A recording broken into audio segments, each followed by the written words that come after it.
What it do, y'all? JP here. So I have my model, Daniel, and today we're gonna do a shadow fade on him. So it's been about a month or so since his last haircut. So as you can see, we have quite a bit of growth on the sides, and with the top area, we're gonna pretty much leave because he's trying to grow that out into a longer length. So what we're going to do to start this off is we're going to use our number 1 guard, and we're going to go ahead and establish our guideline to create the fade that we're trying to achieve. So the first thing I'm going to do is I'm going to grab my clipper and I'm going to go ahead and create that first incision. All right, so this is my number 1. And I'm going to go a little bit high towards the parietal, but not all the way. And I'm going to stop about right here. So this is going to be my guideline for the entire haircut. And I'm going to bring that all the way around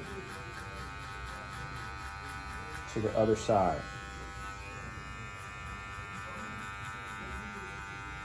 Same consistency and the same motion that I'm using on the other side, I'm going to use on the opposite side. All right, so that is our guideline that we've created. And we're going to blend everything from the guideline into the top. All right, y'all, so we've already established our foundation. So now we're going to go ahead and begin our fading process. So right now I have my number 2 guard, and I'm going to have my guard all the way open. Now, initially, I teach my students how to use a fading system or a method that I like to use, which is called the skip method, which is where we'll take a guard and we'll skip the guard that we would go to initially after we've established our foundation, and then using that to remove the bulk and then going back to the next guard up. But in this case, because the hair is not that long, I'm going to use our next guard up. So I've created the guideline with our number 1, and so now I'm going in with a number 2 all the way open. So I have my guard all the way open, and I'm going up against that design line that I've created. All right. So that's our number 2, and I'm going to use the same guard and same motion to the other side of the head. And so as you can see, that's taking a good bit of bulk out with our number 2 all the way open. All right, and so I'm going to follow that same motion to the other side.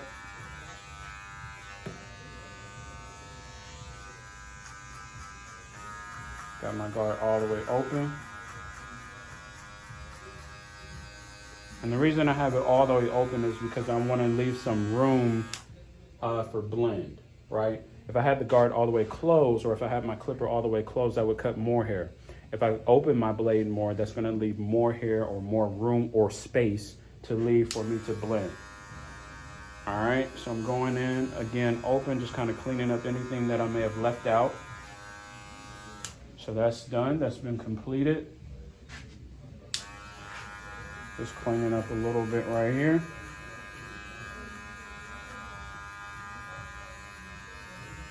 All right, so that's our number 2. So I'm going in with the number 3. All right.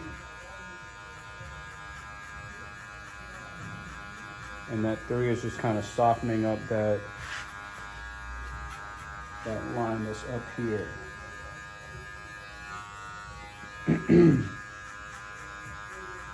And my guard is still open, or my blade is still open, and I'm using a number 3.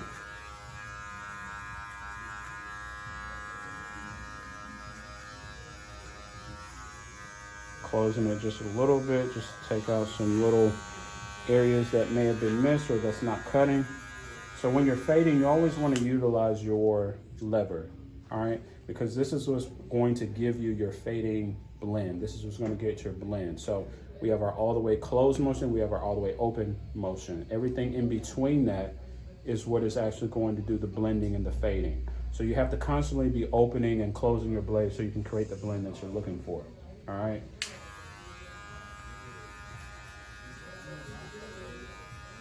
So just continuing to do that. And y'all can see how this hair is just kind of laying on top of the blend or the fade because of what we've already created.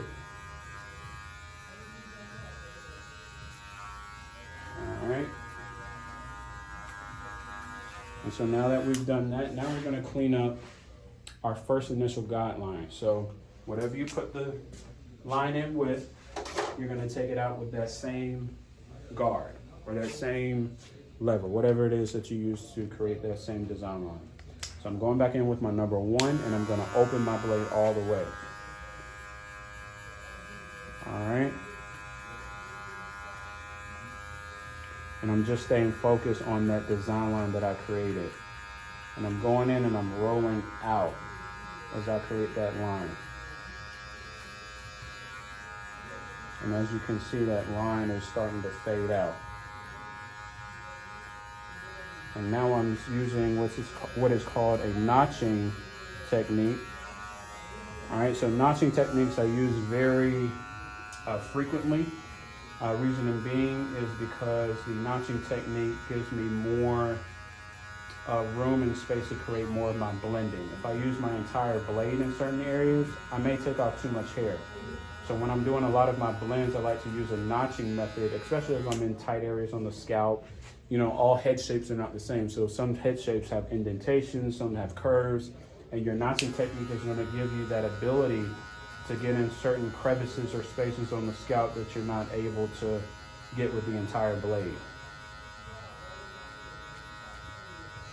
And y'all can see how that line is starting to blend on out.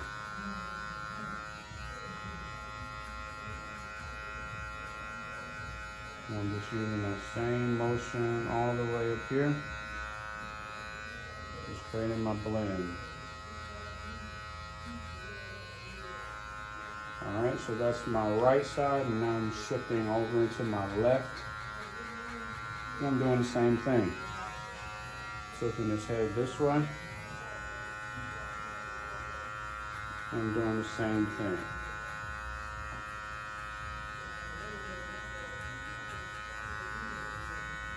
Using my notching technique.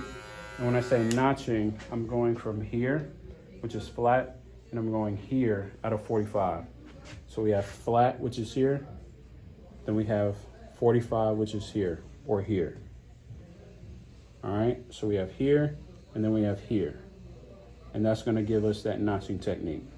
All right, so we're going from here to here. All right, and that's what I'm actually doing on the scalp area, or in the blend. All right. So y'all can kind of see how that blend is starting to take form. And you can shift sides too. So I was usually going in from my left side. Now I have to shift to this side because I'm on a different side of the head. So instead of me trying to ergonomically make it awkward, I'm going to use my other side to give me that same effect. All right, so ergonomics. You always want to make sure that you're doing things in a way that's not going to compromise your body, your movements, your posture. We want to make sure that everything is ergonomically intact, or ergonomically in place, so that we don't have to overdo what we're doing. All right.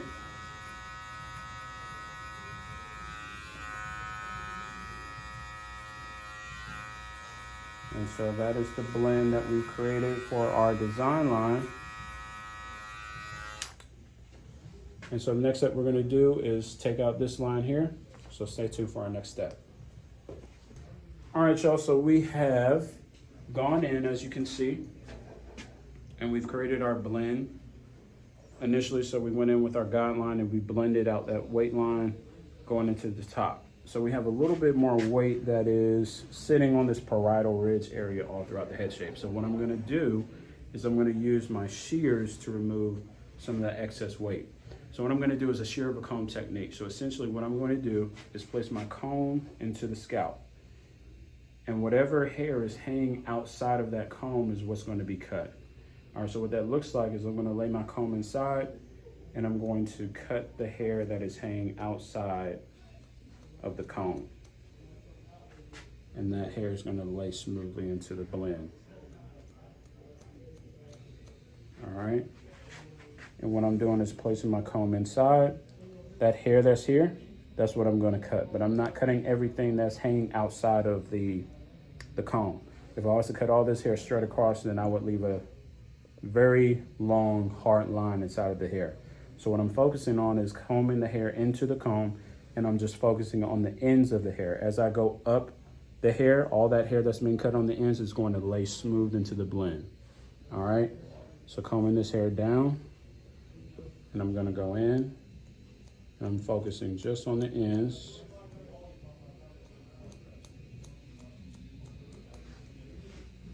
All right, so you can see how it's just softening right up in there. I'm gonna do the same thing here.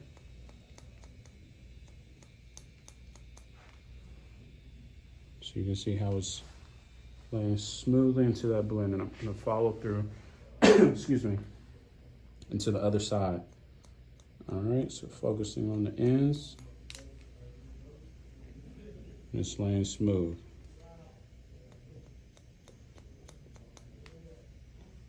That's the key. When you're doing shear of a comb, you never want to cut all the hair that's inside of the comb, because when you do that, that's when you create a line of demarcation, and that can be very, very hard to take out. Then you're overworking yourself, saving or losing time, losing money, and that's not what we're trying to do when we're in the shop. The job is to, or the goal is to save time and get them out in a fashionably timed manner. All right, so that's what's gonna save you time. That's what's gonna get you more money, and that's what's gonna allow you to service more clients on your books, all right? So there's no point of working harder if you don't have to, all right? So we're going in, once again, I'm using the shear of a comb method, just focusing on those ends. Boom. So you kind of see how that flow just flows right into the skin, right into that blend. All right, going in over here, same thing. Got a little bit of hair hanging out. Whatever's in that comb, that's what my blade is gonna cut. So whatever in my path, that's what's being cut. All right. Boom.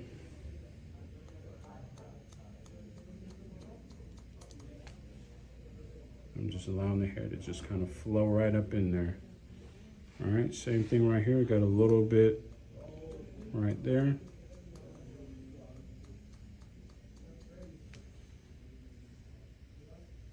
That's what we're looking for. Just like that. All right. And when you're doing shear of a comb, or when using shears, period, this is the only blade that I'm moving. I'm not doing this, okay? This gets you choppy lines. This gives you choppy haircut, all right? So if you want a more controlled, clean cut, we're going to use just the moving blade. That's the only blade that should be moving. See, a lot of barbers are doing this and then wonder why their lines are chunky and why the haircut came out blotchy. It's because there was no control when they were using their shears. All right, so shear mechanics. That's another class.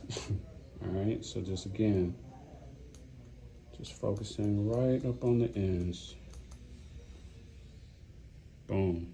That instantly just took that out. All right, so that's all we're doing with this shear of a comb technique. All right, just get a little bit more right here.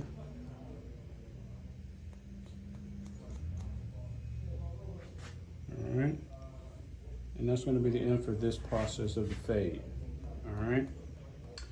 All right, y'all, so we've completed our haircut. So we've gone in and we have blended all of our lines. I'm going in with the shears, showing you guys how to take out the weight with our shears. So as you can see, we've taken out all that weight. I did use my thinning shears just a little bit, which is a couple places that needed just a little bit of touching up. So I did that off camera. But this is the final look that we got. And we also tapered his nape area just to keep that really soft for him as well. But essentially this is a finished haircut. So now we're gonna finish it off and just apply a little bit of product to send him on out the door. So I'm gonna use a little bit of grooming spray. So I'm just gonna spray the product on the surface of the hair.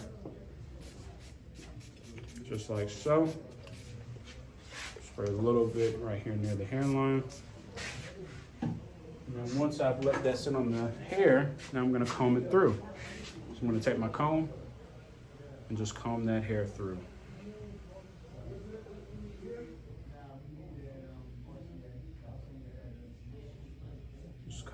hair through. And I'm looking for that smooth effect. So I'm going to use the fine tooth part of my comb. All right, so when I'm looking for smoothness or maximum smoothness, I'm going to use the fine tooth side. If I want a little bit more separation, then I use the wide tooth side. So for this particular style, I want a little bit more smoothness and togetherness. So I want to smooth the hair into the fade and the blend. So you see how it's all just kind of sitting seamlessly together. All right. And that is pretty much it for our shadow fade. So hope you guys got something from this. Very simple, very easy, very clean. So hope you guys got something from it. Let me know what you guys think, and I'll see you all in the next one round. All right, peace.